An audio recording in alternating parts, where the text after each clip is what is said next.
मैं समझती हूँ कि ये ज़्यादा नहीं है। हमारे यहाँ रिवायत ये है कि हिंदुआना यहाँ पे तमाम रसूम और रिवाज थे ना, तो ख़वातीन को तो वारिस तस्वर ही नहीं किया जाता था, उनको विरसे का हिस्सा तस्वर करते थे। तो जिस वक्त कोई शख्स गुज़र जाता था ना, तो उसके जो ख़वातीन होती थी ना, बेशुमार हों, 2 हों, 4 हों, 100 हों, उनका बंटवारा हो जाता था, उसके वरसा में बांटी जाती थी।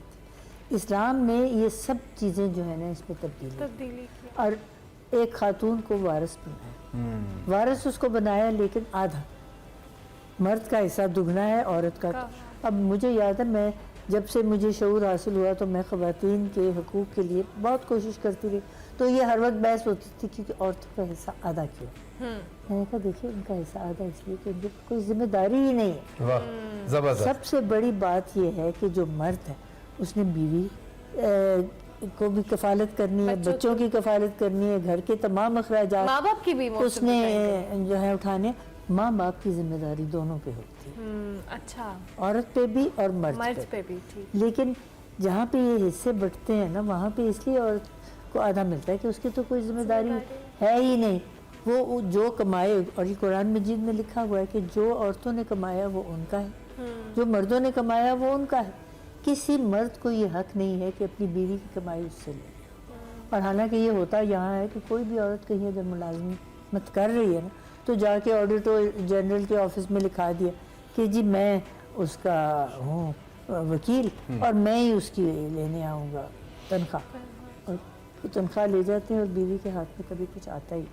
इसी तरह जहाँ खेतों खलियानों में ख़वातीन काम करती हैं, तो ये जो दरमियान के होते हैं ना लोग, यही सारा कुछ ले लेते हैं और उन तक जो है वो मुश्किल ही आ रहा है। तो मैं नहीं समझती, जो आपका सवाल था ना कि ये ख़वातीन जो हैं ये उकसाती हैं मर्दों को, मैं समझती हूँ ऐसा होता नहीं, ऐसा ज़्यादा नहीं। अगर औरतें खुद काम कर रही हैं और वो कमा रही हैं और उनको उनकी कमाई मिल जाए तो ये उनके लिए बहुत बड़ी बात है। इससे पहले जब आप खुद भी प्रैक्टिस भी करी थी, फिर बतौर जज आपने खिदमात दी, फिर अब बतौर टीचर आप कानून पढ़ाती हैं, ये जो सारा सफ़र था कई सालों पे मुहित, इसमें कितनी तब्दीली आपने ऑब्जर्व की? क्या बहसियत कौम हमने इसमें कुछ बेहतरी लेके आए हैं, बैकवर्ड गए हैं, बेहतर हुआ है? इसको कैसे देखते हैं? यकीनन बहुत इसमें तब्दीली आई है। यहाँ तक कि आप देखें दुनिया भर में ये कानून में वकालत करना या अदालत करना ये मर्दों की जारी समझी जाती थी। मैं हार्वर्ड लॉ स्कूल में गई हूँ ना, जिस वक्त मेरे बच्चे गए हैं यूनिवर्सिटी, तो मैं भी हार्वर्ड लॉ स्कूल में चली गई और मैंने वहाँ से डिग्री ली।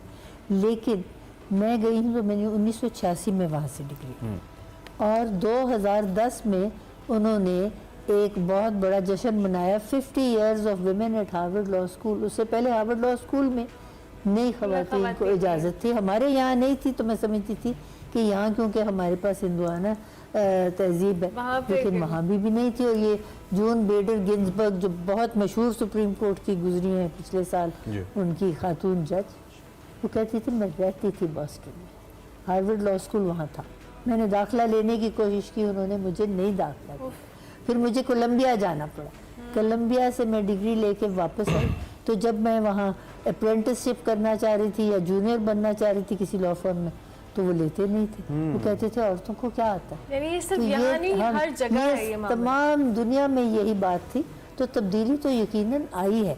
और मैं समझती हूँ जब मैंने शुरू किया वकालत तो यहाँ 3-4 ख़वातीन होती थी अदालतों में। अच्छा, जैसे अब तो बेशुमार। आपने रिप्रेजेंटेशन की बात की ख़वातीन की अदालतों के हवाले से भी, अगर हम मुख्तलिफ शोबों में भी देखें तो अनफॉर्चुनेटली यहाँ पे जो रिप्रेजेंटेशन है उसमें भी बहुत लोगों को मसाइल होते हैं। हम अगर किसी भी ऑर्गेनाइजेशन या कॉर्पोरेट सेक्टर की बात करें, हॉस्पिटल्स में बात करें, चाहे वो पे स्केल से लेकर उनकी डेजिग्नेशन तक, ख़वातीन के यहाँ उनको रिप्रेजेंटेशन तो होती है लेकिन उनको कम तर ही हर तरह से तस्वर किया जाता है और उजरत कम मिलती है। सबसे बड़ी बात है कि इम्तियाजी सलूक, हालांकि हमारा आर्टिकल 25 जो है इनका वो कहता है कि मर्दों और औरतों के दरमियान कोई इम्तियाज जो है वो नहीं रखा जा सकता।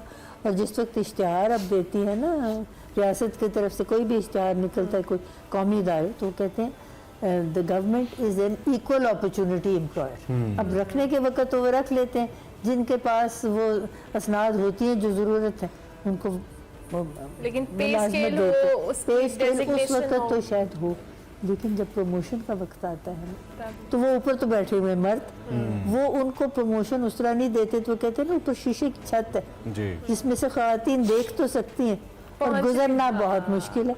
लेकिन अब आहिस्ता आहिस्ता उसमें भी तब्दीली बेहतरी आ रही है और इंशाल्लाह मैं समझती हूँ कि ये जो सदी है इसमें तब्दीली इंशाल्लाह ज़रूर आएगी। लेकिन एक बात मैं यहाँ सब सुनने वालों के लिए और आपके लिए भी दोहरा दूँ, अगर हम अपने यहाँ जो है कसरत आबादी उस पर हम नहीं रख सकते कोई तवाज़ा, तो इसी सदी में आप देखें यहाँ खड़े होने की जगह नहीं रहेगी। ये तो ऐसा आजकल भी आप जैसे अब देखें हमें क्या ब्रेक लेनी हालात है। हैं।